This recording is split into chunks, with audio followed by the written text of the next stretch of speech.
Los cambios en el mundo ocurren a una velocidad vertiginosa. Las consecuencias que está trayendo a nivel global la guerra en Medio Oriente, que afecta no solamente el petróleo, hay muchas cosas más involucradas, como ser que puede provocar hambruna en muchos países que dependen de los fertilizantes para la agricultura.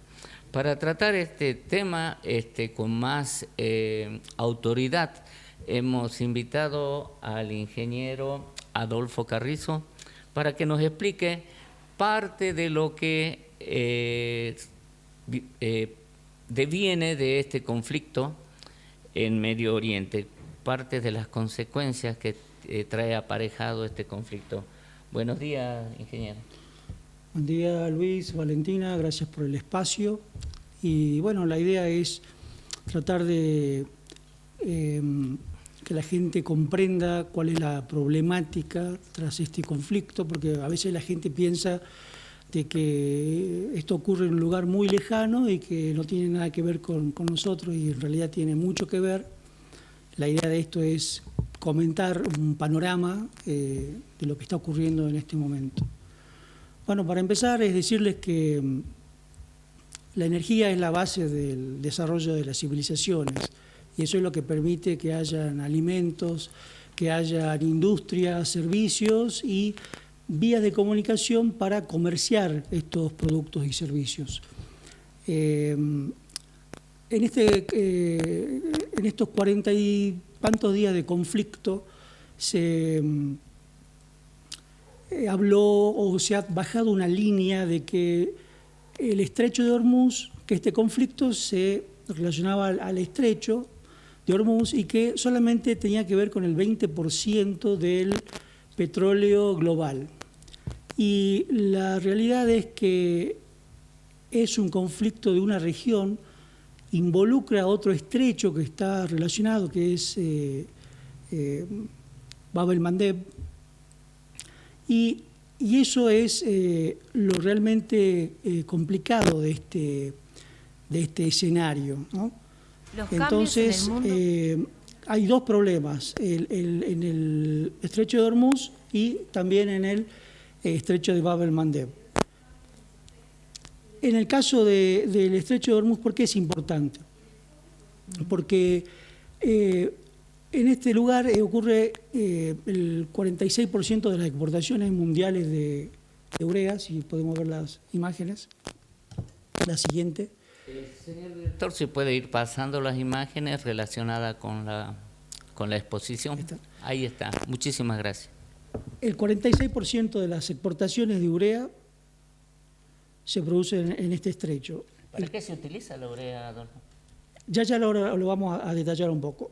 Tiene que ver con el 44% del azufre global, el 30% del amoníaco global, el 20% del gas natural licuado, que se transporta en barcos, el 18% de los fosfatos, el 25% de los polímeros básicos, o sea, lo que es referido a plásticos, y todo esto, ¿qué tiene que ver? En el caso de la agricultura, como todo ser vivo, las plantas necesitan nutrientes. Hay una clasificación que se refiere a macronutrientes, o sea, lo que se necesitan en mayor cantidad, y entre ellos están el nitrógeno, el fósforo, el azufre, calcio, magnesio y potasio. Calcio, magnesio y azufre. Cuando hablamos de la urea, es una de las fuentes nitrogenadas, ¿sí? Otra de las fuentes es el amoníaco, que lo mencionamos recién.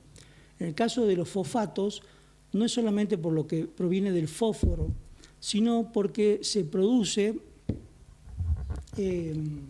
con el azufre, se genera ácido sulfúrico. Y el Golfo Pérsico es un gran proveedor mundial de ácido sulfúrico.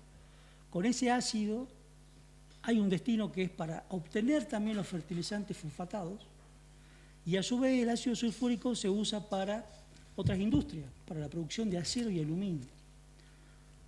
¿Qué tiene que ver el acero y el aluminio En el caso para estructuras para riego, los nuevos equipos de riego, ya sea pivotes o de avance, son de acero, hay aluminio, y también en el caso de los plásticos no es solamente el polietileno para envolver. Todo lo que es invernaderos requieren este tipo de plásticos. A su vez, el PVC también se usa para construcción, y en el caso de los otros polímeros, lo que es importante y tampoco se dice mucho es que la agricultura moderna es insumo dependiente. Entonces, todo lo que es agroquímicos, lo que se llama genéricamente agroquímicos, es a base de petróleo. Las moléculas son a base de petróleo, y principalmente lo que es herbicidas, o sea, los productos que se usan para controlar las malezas. Entonces, también obviamente los insecticidas y los coadyuvantes, que son el medio, el vehículo en el que van, digamos, estos productos a la planta, ¿sí? También tiene que ver con las formulaciones de los productos, que hoy básicamente se buscan productos oleosos, entonces está muy relacionado. ¿Cuál es el problema hoy en día? Es que al 16 de abril, que es cuando realizamos un poco este análisis, la infraestructura en el Golfo está seriamente dañada, ¿no? Entonces, en el caso de Irán, el 75% de la industria petroquímica iraní está afectada fuera de servicio. Wow. Y hay otros porcentajes. Qatar ha suspendido todas las exportaciones de gas natural licuado. Eso es gravísimo porque ese gas se usa para la industria de fertilizantes en lo que es China, Rusia, incluso Marruecos, que es otro gran productor de fosfatados, y en distintos lugares. Ustedes tengan en cuenta que otra cuestión es que al día de hoy hay cerca de 4.000 buques varados en el norte del estrecho. Si uno tiene en cuenta que hay un movimiento diario, un flujo diario de entre 130 y 140 unidades por día, barcos por día, para liberar ese flujo necesitamos un mes. Si a eso nosotros le sumamos que, dependiendo del lugar a donde se traslade esa mercadería, puede demorar 60, 90 días, entonces estamos hablando de un cuello de botella mínimo de 3 meses. Si uno tiene en cuenta cuándo necesita un productor esa mercadería, ese fertilizante, esos productos, en el caso de Brasil está complicado. Brasil está bien, ya resolvió su situación para la próxima campaña, porque previeron antes, o sea, ya tenían stock, ¿sí? Pero hay muchos lugares que no van a poder hacerlo, y eso es lo grave del asunto, porque, por ejemplo, India, Pakistán, muchos países de Asia, que son totalmente dependientes del petróleo del Golfo, no van a llegar a tiempo. Entonces, luego analizamos un poco más cuáles serían esos impactos, ¿sí?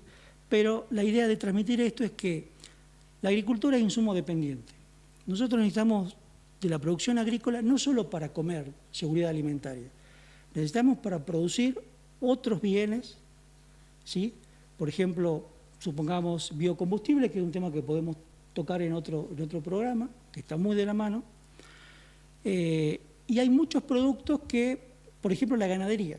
¿Qué tiene que ver con la ganadería? Bueno, en el caso de estos insumos que estamos hablando, supongamos para el cultivo de soja, y a partir de la soja, cuando se muele el grano, se obtiene el aceite y se obtiene el expeller o la torta. Eso es lo que se usa para alimentación animal, pero no solo de vacas, de pollos, de cerdos. Entonces el impacto es sideral. Hoy en día no está cuantificado cuál puede ser el impacto. Sabemos que va a ser grande. ¿Por qué? Porque hay infraestructura dañada fuera de servicio. Pero lo que está dañado en algunos lugares, si pasamos el próximo slide, creo que es el siguiente donde hay un cuadro que dice ataque a la infraestructura. Fíjate. Uno menos. El problema que hay es que esa infraestructura va a demorar para volver a estar operativa. En el caso de Irán, hay industrias que están paradas y no van a estar operativas hasta finales o mediados del 2027. En el caso de Qatar, hay plantas totalmente dañadas. En todos estos países árabes que rodean a Irán, que han sido atacados, no se los ha atacado con la magnitud con la que recibió Irán. El 75-80% de infraestructura dañada es gravísimo para cualquier lugar. Entonces, toda esta gravedad es hasta el día de hoy. Si esto escala, hoy 20 de abril, mediodía, todavía no ha empezado y se estima que va a retomar y con mayor crudeza. Entonces, sí, tendremos que hablar de acá a una semana, 10 días, y realmente ver qué queda. Y eso es grave.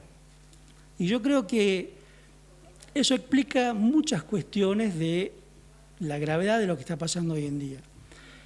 A todo esto, algo que no se ha dicho es que todo este conflicto en el Golfo está relacionado a otro conflicto mayor, que es la guerra comercial entre Estados Unidos y China. Ese fue uno de los motivos por lo que se atacó Irán. ¿Por qué? China es dependiente del petróleo extranjero, depende del petróleo de Venezuela y del petróleo de Irán. O casualidad, los dos países que se han atacado.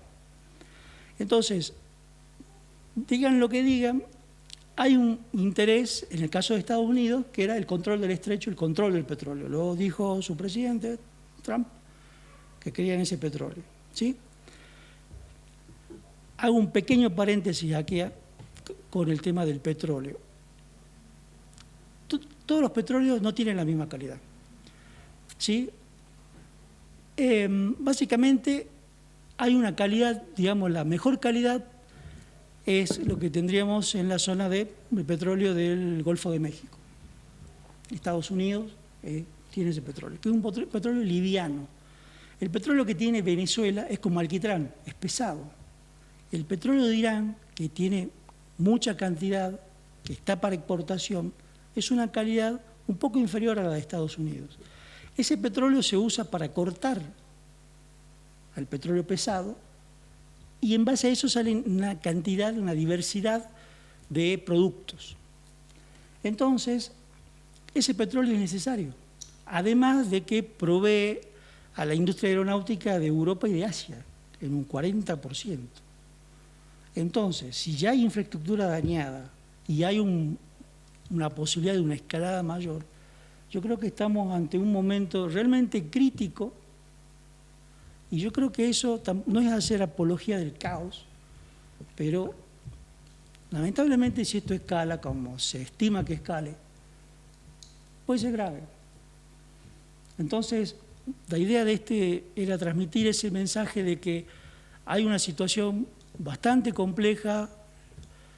Lo que he presentado es hasta el día 16, hasta hace 4 días, y si a partir de hoy el conflicto escala, realmente va a ser complicado. ¿En qué va a impactar esto a nosotros? El caso de... Y ahora tratamos el caso de Argentina, por ejemplo.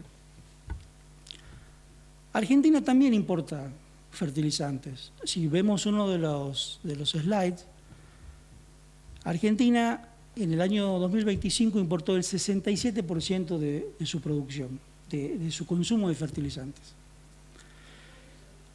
Argentina tiene una producción, digamos, importante para nuestro mercado. Por ejemplo, en el caso de Brasil, es entre un 85 y 89% dependiente de la importación de fertilizantes, de todo tipo. Yo les nombré urea, amoníaco, como tipo de fuentes nitrogenadas, pero hay muchas otras, igual que fosfatos, y a veces hay mezclas de los dos. Un fertilizante que tiene fosfato y tiene nitrógeno, o tiene azufre y nitrógeno, una serie de combinaciones. Pero Brasil es totalmente dependiente. Brasil importó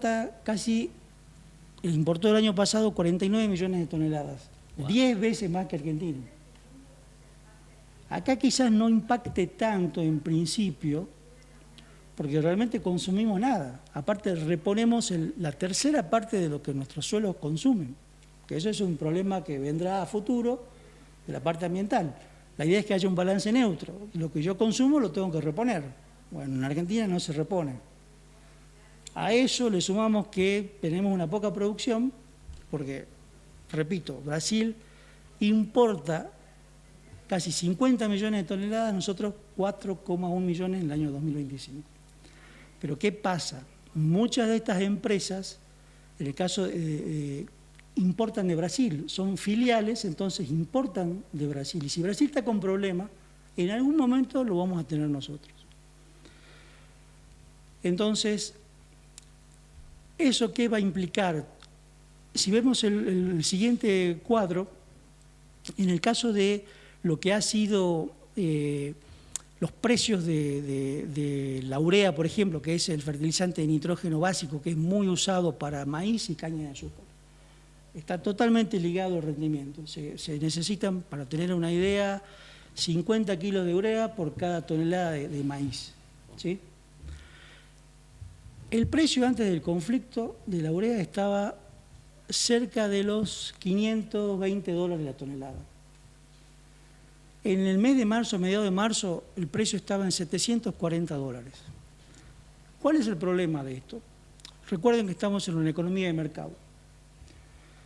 Si el producto aumenta el precio en el Golfo, nosotros también lo vemos reflejado. Por más que no lo importemos de ahí, por más que no tenga que ver.